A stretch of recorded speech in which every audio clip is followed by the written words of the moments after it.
2022 has been a busy year for us, and now it's drawing to a close. We thought it'd be a good time to look back on what's been a historic year in our history. We started the year as we meant to go on, continuing with existing projects and kicking off plenty of new ones too. One of the highlights of January was the arrival of our new MRI scanner at Scunthorpe, which would double our scanning capacity on the site.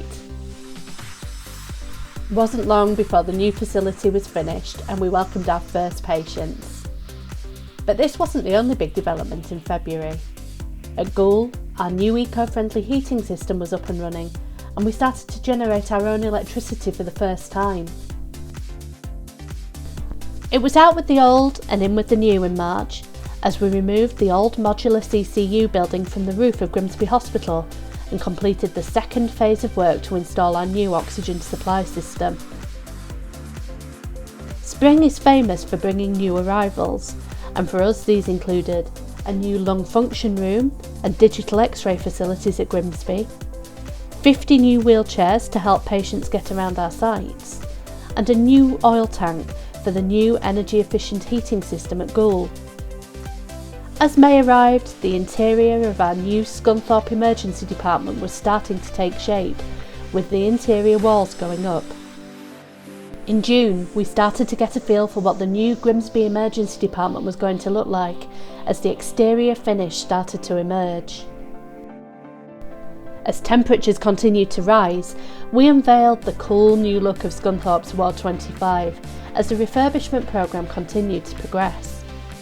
We also joined forces with Humberside Police to offer our teams and the wider community the opportunity to get free security protection for their bikes.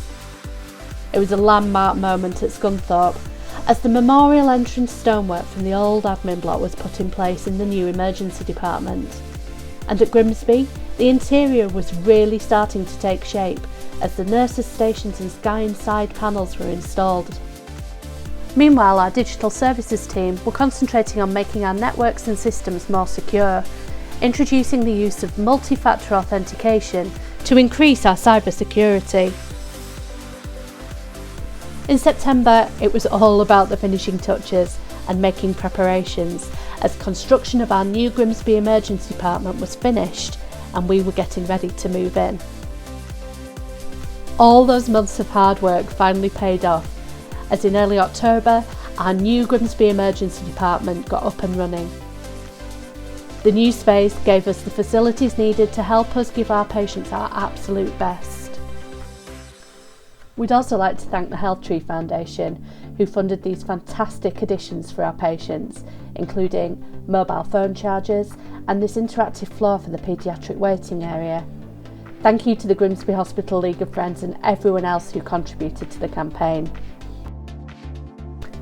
Meanwhile, Digital Services launched the new IT self-service portal, providing us with an easy-to-use one-stop shop for everything from requesting new tech to getting up and running again when something goes wrong.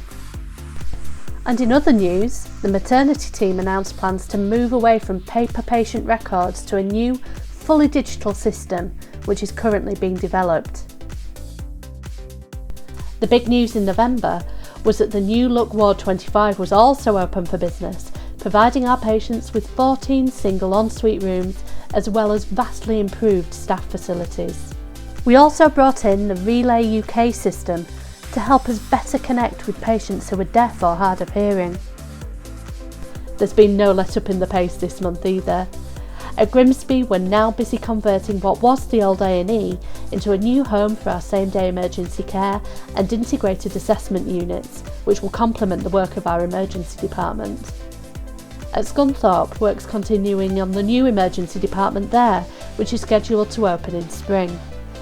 There's lots more to come in 2023 too, but for now, we'd like to thank you for your patience and support as we continue building our future.